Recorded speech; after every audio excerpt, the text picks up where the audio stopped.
అందరికీ నమస్తే అండి. జస్టిస్ ఎన్వి రమణ గారు మన తెలుగువాడిగా మనందరం గర్వించదగ్గ వ్యక్తి. దేశంలో న్యాయ వ్యవస్థలో అత్యున్నత పదవి సుప్రీంకోర్టు ప్రధాన న్యాయమూర్తిగా సేవలు అందించారు. అయితే నిన్నగాక మొన్న ఒక ఈవెంట్లో ఆయన చేసిన కొన్ని కామెంట్స్ ఆయన మీద విమర్శలు చేయాల్సి వస్తుంది. మాలాంటి వారికి విమర్శలు చేసే అవకాశాన్ని ఆయన కల్పించారు. న్యాయబద్ధంగా చట్టబద్ధంగా నాకున్న పరిమితులను వాడుకొని జస్ట్ కొన్ని ప్రశ్నలు కొన్ని అనుమానాలు నేను లేవనెత్తాలనుకుంటున్నాను ఈ వీడియో ద్వారా. ఎందుకంటే ఎన్వి రమణ గారు అత్యంత ప్రభావమైన వ్యక్తి. ఆయన మాట్లాడే మాటలు ఖచ్చితంగా చాలామంది వేలాది మంది ప్రభావంగా చూస్తారు, ప్రభావితం అవుతాయి కదా. సో ఆయన నిన్నగాక మొన్న ఒక సందర్భంలో ఏమన్నారంటే, విఐటి స్నాతకోత్సవం మీటింగ్లో ఏమన్నారంటే, నా కుటుంబాన్ని టార్గెట్ చేశారు, నాపై ఒత్తిడి చేయడానికి ప్రయత్నించారు, న్యాయమూర్తుల కుటుంబాలపైన రాజకీయ కుట్రలు, అమరావతి రైతుల పోరాటం స్ఫూర్తిదాయకం, విఐటి 5 ఏళ్లు పోరాడి అమరావతిలో సంస్థను నిలబెట్టింది. విఐటి స్నాతకోత్సవంలో justice N V Ramana. So N V Ramana garu justice గారు చేసిన కామెంట్లు ఇవి. తన కుటుంబాన్ని టార్గెట్ చేశారు, తనను వ్యక్తిగతంగా టార్గెట్ చేశారు. నిజమే, ఎవరు టార్గెట్ చేశారు? జగన్మోహన్ రెడ్డి గారు టార్గెట్ చేశారు. అక్టోబర్ 6, 2020 అక్టోబర్ 6, 2020 అప్పటి ముఖ్యమంత్రి జగన్మోహన్ రెడ్డి గారు ఢిల్లీ వెళ్ళి జస్టిస్ ఎన్వి రమణ గారి మీద కంప్లైంట్ చేశారు. అప్పటికి ఎన్వి రమణ గారు చీఫ్ జస్టిస్ అవలా, కేవలం సుప్రీంకోర్టు న్యాయమూర్తి మాత్రమే. తదుపరి ప్రధాన న్యాయమూర్తి జాబితాలో ఆయన ఉన్నారు. సీనియారిటీ లిస్టులో 2nd ప్లేస్లో ఉన్నారు.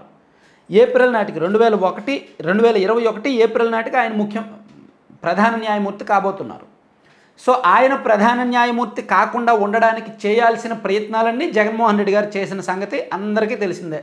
రాష్ట్ర రాజకీయాలు ఫాలో అవుతున్న ప్రతి ఒక్కరికి తెలిసిందే. అక్టోబర్ 6, 2020 ఆయన కంప్లైంట్ చేశారు.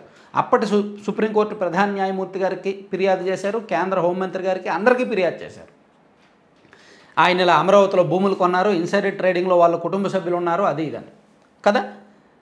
సో ఆ విషయాన్ని ఎన్వి రమణ గారు నిన్నగాక మొన్న జరిగిన స్నాతకోత్సవం మీటింగ్లో గుర్తు చేసుకున్నారు. నా కుటుంబాన్ని టార్గెట్ చేశారు, నన్ను టార్గెట్ చేశారని. కరెక్టే, ఆయన్ని టార్గెట్ చేసిన మాట వాస్తవమే. కానీ మరి ఎన్వి రమణ గారు ఏం చేశారు? ఒక వ్యవస్థలో దేశం మొత్తం అత్యున్నత వ్యవస్థలో అత్యున్నత కీలకమైన పదవిలో ఉన్న వ్యక్తి ఒక అవినీతి పరుణ్ణి ఎందుకు ఊరుకున్నారు? ఎందుకు రాజీ పడ్డారు జగన్మోహన్ రెడ్డి గారితో? అప్పుడు రాజీ పడిన వ్యక్తికి ఇప్పుడు ఇలా మాట్లాడే అవకాశం ఉంటుందా? అప్పుడు రాజీ పడకపోతే ఇప్పుడు ఇలా మాట్లాడవచ్చు, నన్ను టార్గెట్ చేశారు, నేను పోరాడాను, నేను ఫైట్ చేశానని. అప్పుడు రాజీ పడిన తర్వాత ఇప్పుడు ఇలా మాట్లాడకూడదు, అప్పుడు కాంప్రమైజ్ అయ్యారు. నువ్వెలా చెప్తావు అప్పుడు కాంప్రమైజ్ అయ్యారని అనవచ్చు. 2021లో సుప్రీంకోర్టు ప్రధాన న్యాయమూర్తిగా ఎన్వి రమణ గారు బాధ్యతలు చేపట్టిన సమయానికి రఘురామకృష్ణరాజు గారు అనుకుంటా జగన్మోహన్ రెడ్డి గారి కేసులను జగన్మోహన్ రెడ్డి గారి బెయిల్ రద్దు చేయాలని అండ్ జగన్మోహన్ రెడ్డి గారి అవినీతి కేసుల మీద మళ్ళీ విచారణ జరిపించాలని, ఆగిపోయిన నుంచి జరిపించాలని సుప్రీంకోర్టులో పిటిషన్లు దాఖలయ్యాయి. అప్పుడు ఎన్వి రమణ గారు ఏం చేశారు? అలాగే అసలు దేశంలో ఉన్న చాలా బార్ కౌన్సిల్స్ అండ్ చాలామంది జగన్మోహన్ రెడ్డి గారు ఇచ్చిన ఫిర్యాదు మీదనే ఫిర్యాదు చేశారు. ఆయన అలా ఒక వ్యక్తి మీద, ఒక చీఫ్ జస్టిస్ కాబోయే వ్యక్తి మీద ఫిర్యాదు చేయకూడదు, ఆయన నైతిక స్థైర్యాన్ని దెబ్బతీయకూడదు, అసత్యమైన ఆరోపణలు చేయకూడదు, సో జగన్మోహన్ రెడ్డి గారు ఆ పదవికి అర్హుడు కాదు అని చెప్పి ఆయన మీద ఫిర్యాదు చేసి సుప్రీంకోర్టులో పిటిషన్ దాఖలు చేశారు. మరి ఆ ఫిర్యాదును ఏం చేశారు? ఆ పిటిషన్ ఏం చేశారు? వివేకానంద రెడ్డి గారి కేసు, వైఎస్ వివేకానంద రెడ్డి గారి కేసు దాదాపుగా 90% సిబిఐ ఇన్వెస్టిగేట్ చేసింది, సుప్రీంకోర్టు వరకు వెళ్ళింది అవినాష్ రెడ్డి గారి బెయిల్ విషయం. మరి ఆ కేసును ఏం చేశారు? వ్యవస్థలో, సమాజంలో, దేశంలో అత్యున్నత పదవిలో ఉన్న ఎన్వి రమణ గారి చేతికి ఇన్ని ఆయుధాలు వచ్చినా సరే ఆయనేమీ కక్ష సాధింపు చేయక్కర్లా. ఆయన తన పని తను చేసుకుంటే చాలు, ఆయన తన పని తను చేస్తే చాలు, న్యాయం వైపు ఉంటే చాలు. ఒక అవినీతి పరుడికి ఇండైరెక్ట్గా మద్దతు ఇచ్చినట్టే కాదా? వివేకానంద రెడ్డి గారి కేసులో ఇండైరెక్ట్గా ఆయన సైలెంట్గా మౌనంగా ఉన్నట్ట కాదా? మేధావుల మౌనం, అత్యున్నత స్థాయిలో ఉన్న వారి మౌనం సమాజానికి హానికరం అంటారు. సో ఆయన మౌనంగా సైలెంట్గా తన పని తాను చేసుకుపోవడం ఒక రకంగా రాజీ పడడమే. వివేకానంద రెడ్డి గారి కేసు, అవినీతి కేసు, బెయిల్ రద్దు కేసు, ఇతర చాలా కేసుల్లో జగన్మోహన్ రెడ్డి గారి విషయంలో ఎన్వి రమణ గారు అప్పుడు మౌనంగా ఉండి ఇప్పుడు మాట్లాడుతున్నారు. మళ్ళీ విజయవాడ వచ్చి సన్మానాలు కూడా చేయించుకున్నారు. విజయవాడ వచ్చి జగన్మోహన్ రెడ్డి గారితో టీ పార్టీలో కూడా పాల్గొన్నారు. సో అప్పుడు జగన్మోహన్ రెడ్డి గారు సీఎం కాబట్టి, ఈయన చీఫ్ జస్టిస్ కాబట్టి కొన్ని కాంప్రమైజులు, కొన్ని రాజీ మార్గాలు అనుసరించారు. ఎందుకంటే ఇక్కడ జరగాల్సిన కొన్ని వ్యవహారాలు జరిగాయి. ఎంతో కొంత తప్పు ఉండబట్టే అప్పుడు కాంప్రమైజ్ అయ్యారేమో. నిజంగా ఎన్వి రమణ గారిలో ఏమాత్రం తప్పు లేకపోతే ఎందుకు కాంప్రమైజ్ అవుతారు, ఎందుకు రాజీ పడతారు?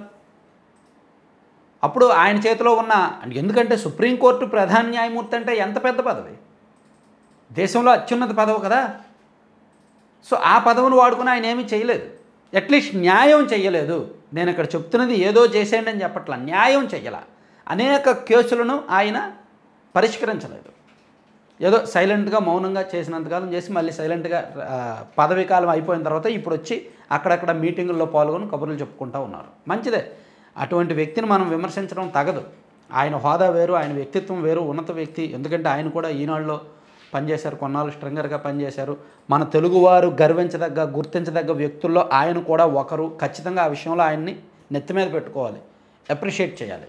కానీ ఆయన అప్పుడు రాజీ పడ్డారు అనడానికి కొన్ని ఉదాహరణలు ఉన్నాయి, కొన్ని లాజికల్ ఎగ్జాంపుల్స్ ఉన్నాయి, కొన్ని లీగల్ ఎగ్జాంపుల్స్ ఉన్నాయి. ఇప్పుడు ఆయన్ను ఈ విషయాన్ని ప్రస్తావించకూడదు. Thank you. మీరేమంటారు ఈ అంశం మీద? నిజంగా జస్టిస్ ఎన్వి రమణ గారు నిజంగా అప్పుడు రాజీ పడ్డారా లేదా, సైలెంట్గా ఉన్నారా లేదా, అది తప్పా కాదా, మీ ఉద్దేశం ఏంటనేది కూడా కామెంట్ చేయండి. Thank you.